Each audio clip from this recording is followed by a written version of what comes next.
На гости сме на гръцките фермери от района на Ламия. Това е земеделски район, разположен между Атина и Солун.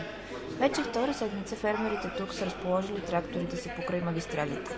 Исканията са много: намаляване на цената на дизела и тока за земеделски нужди, субсидиране на семена, торове и производствени разходи, намаляване на печалбата на прекупвачите, получаване на земеделски кредити и още много, тъй като според тях единственият начин да се противопоставят на евтиния внос на храни от трети страни е производството на качествени, но по-скъпи стоки.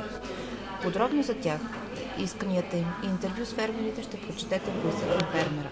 Стъчкуват всички, и малки, и големи производители, и от леви, и от десни партии. Защото, както ни казаха, днес ще загина аз, а утре той, и няма да има значение малък ли си бил или голям, ляв или десен. Всички заедно и до края ще защитават правата си. Защото гръцките фермери се опасяват, че от Европа искат те да фалират и земята им да бъде изкупена на безценица от големи чуждестранни компании. И затова ни казаха: пишете за нас в България, за да знаят българските ни колеги, че ако са разединени, нищо добро не ги чака. Европа не им мисли доброто и добавят, че ще останат покрай магистралите, докато не обърнат внимание на исканията им. Вече се стигна и до преки сблъсъци с полицията, а няколко фермера са изправени пред съда в Ламия.